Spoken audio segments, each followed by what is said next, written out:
What is up YouTube? It's your girl Stormialena back at it again with another video. So in today's video, I'm gonna do a makeup look that I'm gonna call a BRATZ doll makeup look. Ganun!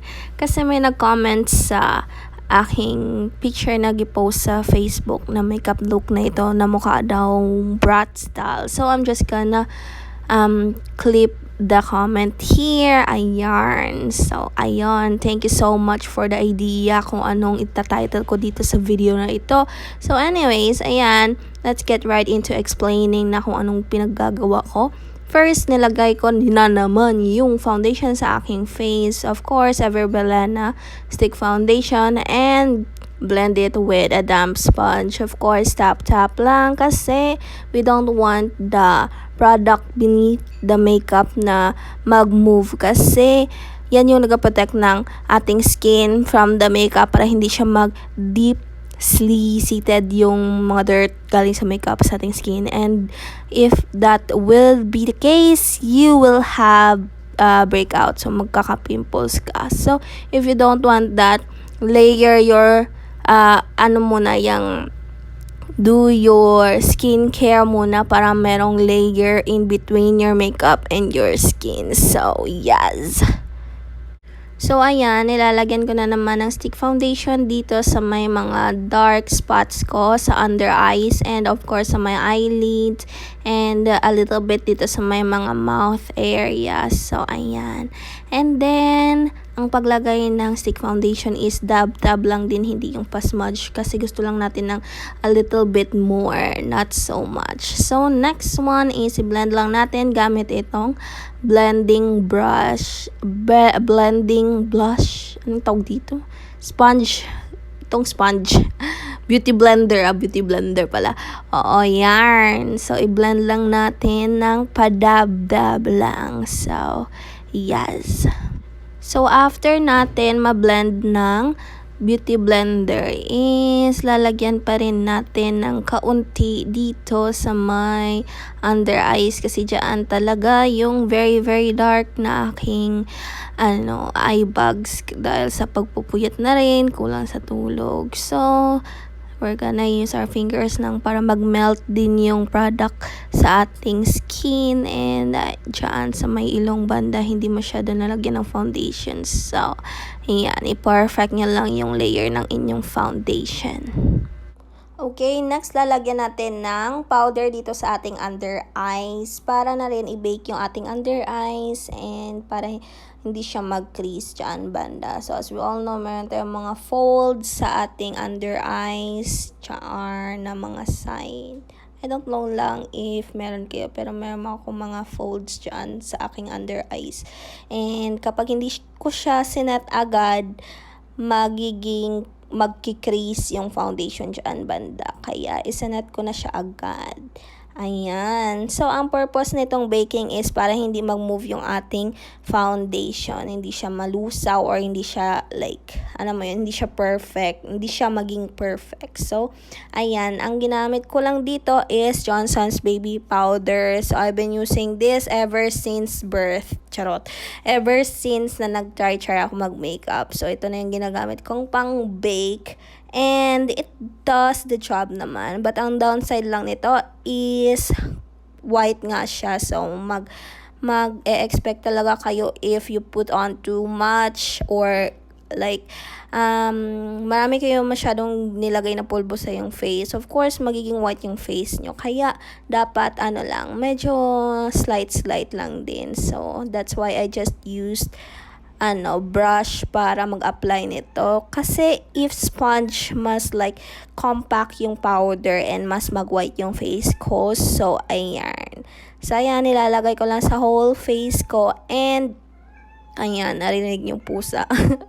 So, nilalagay ko lang sa whole face ko and ang maganda lang nito is bulletproof talaga tong technique na ito. Kaya, if you want your foundation to last longer, you may try this one, but be careful lang kasi if you put on too much, magiging ghost kayo. Magiging crinkles yung face nyo. So, ayan.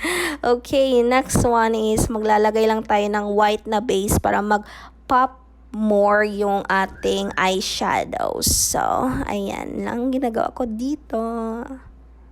Okay, next is kailangan natin ng parang peach na brown na alam mo yun, ganito na color. So, any brand will do as long as ganyan yung color.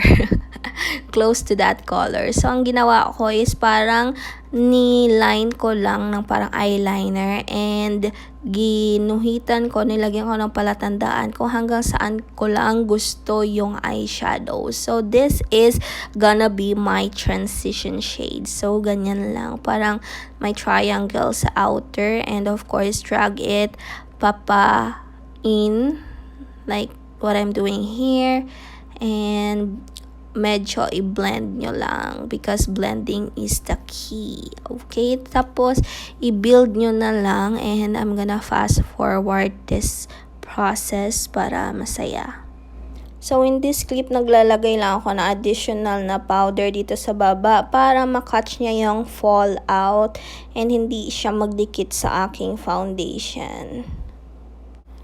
So, ayan, i-blend lang natin to the maximum level na pagka-blend para smooth tignan yung ating transition shade. So, ayan, we'll just keep blending until satisfied na tayo sa ating pagka-blend para masaya. Okay, next, kailangan natin ng mas darker na tone lang dito sa ating transition shade para magkaroon siya ng gradient effect. Alam mo yarn, para parang from dark to light, ganun.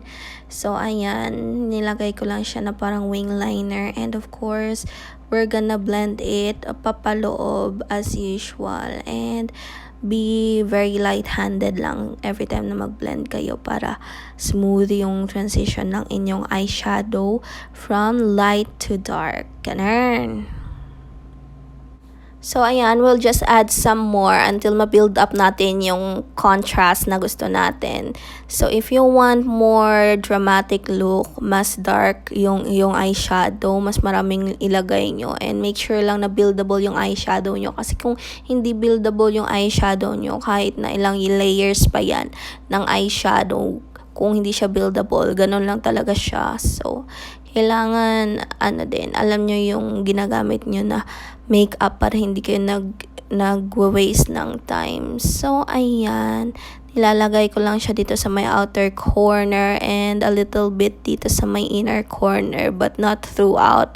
Papaloob sa aking, sa may aking dulo ng eyes in between. So, you know what I mean.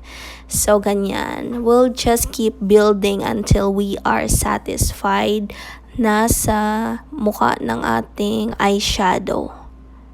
Okay, so next kailangan natin ng mas darker na tone para maging deep yung ating eyeshadow. So, para merong gradient yung ating eyeshadow. So, magpalit din kayo ng brush, medyo precise na brush, pero not that precise na hindi siya like eyeliner tignan. So, ganyan lang ang ginamit ko na brush. And dito lang sa may eyes na upper part ng eyeliner ko siya ilagay. Para pag naglagay tayo ng eyeliner na powder mamaya is parang gradient looking like from dark to light yung ating eyeshadow. So, ayan. Okay, next one, nilagay ko itong parang medyo brown dito banda sa my inner corners ko para, alam mo yun, smooth yung pagka-transition niya from the middle of my eyes papuntang inner corners. So, ayan. And don't go crazy on this one kasi kailangan natin pa rin ng highlighter dito sa inner corner. So, para lang hindi siya parang, alam mo yun, from dark tapos naging highlighter agad. So, pang diffuse lang ito ng color. So, just do what you want and kung anong feeling nyo na mas magandang tingnan. So, makeup has no rules naman. So, I'm just explaining to you what I've been doing here. Yes! Okay, next kailangan natin ng dark na eyeshadow, color black, and ganyan na brush. So, gagawin lang natin to siyang parang eyeliner. So, ayan. Yan ko lang ginalagay dito sa aking wing part. kung saan ko ilalagay yung aking eyeliner para diffused siya kasi gusto ko yung parang smoky na, alam mo yun, maganda yung pagka-transition niya. So, ayan, nilalagay ko lang siya dyan and as I am putting it on, ginablend ko rin siya ng very very light para hindi siya masyadong harsh tignan sa ating face. So, yes. Okay, next one. Para kasing medyo flat yung aking eyeshadow. So, I decided to add this reddish brown na color. So, if you know me, I like using one palette lang ng eyeshadow para, alam mo yun, blended yung aking look. So, ayan, nilagay ko lang dito sa my outer part ng aking eyeliner where it used to be. So, ayan, parang burnt, smoky flavor yung ating eyeshadow for today's video. So, next one is kailangan natin ng parang dark brown na eyeshadow para dito sa ating outer part where my eyeliner used to be. So, ilagay lang natin dyan para smooth talaga yung ating transition. Because I want my makeup to be smooth, smoky, like summer vibe, ganun ang aking goal. So, ayan, just do whatever you want as long as maganda tignan for you cause that is the best, alam mo yun, that is the important thing in doing makeup, to please yourself. So, why do you do makeup? Of course, to please yourself. So, yan. Okay, next is maglalagay tayo ng highlighter dito sa outer part ng ating eyes. So, just do the basic drill para meron namang highlight yung ating face. Hindi lang siya puro matte kasi, alam mo yun, flat tignan yung ating face kapag puro matte eyeshadow lang. Dapat meron ding mga highlight, low light to give your face dimension. Ganun. Okay, so next is maglalagay tayo ng safeguard. Yes, you heard it right, safeguard. Kasi wala tayong brow soap. Hindi ko alam kung saan napunta yung aking brow soap. So, I just use safeguard. So, ano nga ba ang purpose ng brow soap? So, yan lang yung parang nagpapa-hold ng iyong hair sa eyebrow sa iyong skin para fix siya, parang gel, ganun. So, pwede mong gamitin na kahit anong kahit anong soap, basta bar siya na soap and the same way mo lang din siya gagamitin on how you use brow soap. So, ganyan lang din. And ang downside lang is if anong color nung iyong sabon is ganun din yung color ng kilay mo. So, if you have some soap na regular soap na clear, mas better yun. So, you can use that on your eyebrows as well. So, that is another hack. Okay, next one is I'm gonna use this spotlight na pang define. So, yan. Dinidrawingan ko lang yung aking eyebrows para parang meron siyang dimension, meron siyang mga hair. Cause yung kasi yung safeguard natin is meron siyang white na cast. That's why if gagamitin niyo yung what do you call this trick na ito is beware na meron siyang white cast if safeguard yung gamit nyo din na pang brow soap sa inyong kilay. So, ayan. I don't mind that kasi drawingan ko rin naman yan ng ganito, mga fake hairs. So, ayun lang. Okay, ayan. Kailangan na natin ng concealer and flat brush. So, ayan. I-carve out lang natin ang ating eyebrows to the shape that we wanted it to be. Dapat very sharp para mas ma-frame yung ating face. So, ayan. Careful lang. Take your time. This is not a race. So, ang goal natin is perfect kilay. Not in a rushed na kilay. So, ganun. So, ayan. Ano nyo lang dito yung mga naglampas sa baba. Diyan. So, next din sa kabila, dapat make sure nyo na pantay. Always yung i-check na pantay yung inyong kilay magkabilaan. Dapat twins, ganun. So, yan. Perfect.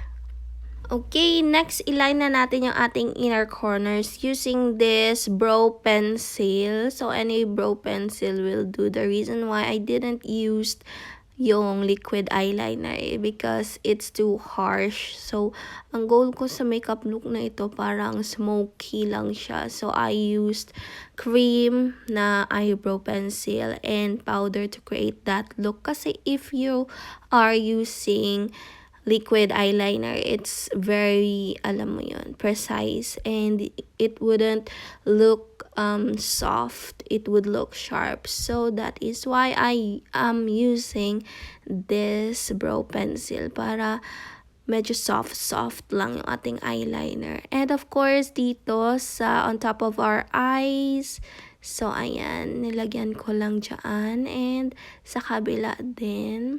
It's not that perfect, but it's okay kasi tatapalan din naman natin yan ng black na eyeshadow. So it was just a what do you call this, pattern or guide kung saan natin ilalagay yung ating black na eyeshadow, and at saka natin i-smoke out. So ayan.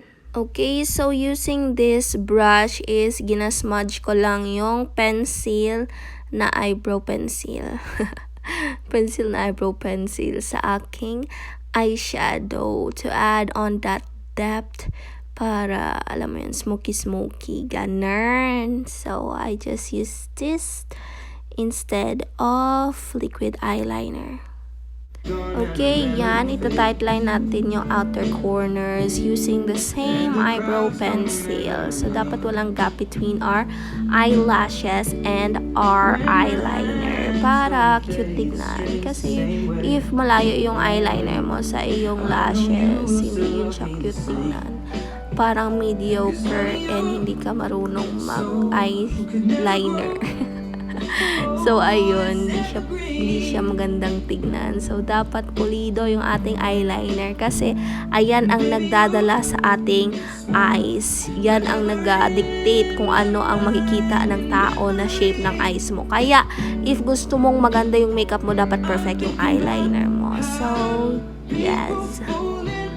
Okay, next is lalagyan natin ng concealer dito sa bandang part para very sharp yung ating inner corners na mga eyeliner. Kasi yan yung nag-drag sa ating eyes ng bago niyang shape para mauto natin yung mga nakatingin sa atin na maganda tayo. So, next kailangan natin ng black na eyeshadow para i-smoke out and para i-set na din yung ating inner corners na eyeliners. So, yes! Okay, next is lalagyan natin ng highlighter dito sa may inner corners para mag-pop up talaga yung ating eyes like buhay na buhay. Ganun! Perfect, diba? So, next, kailangan natin ng concealer and of course, maliit na brush to sharpen our eyeshadow and our eyeliner. So, ayan.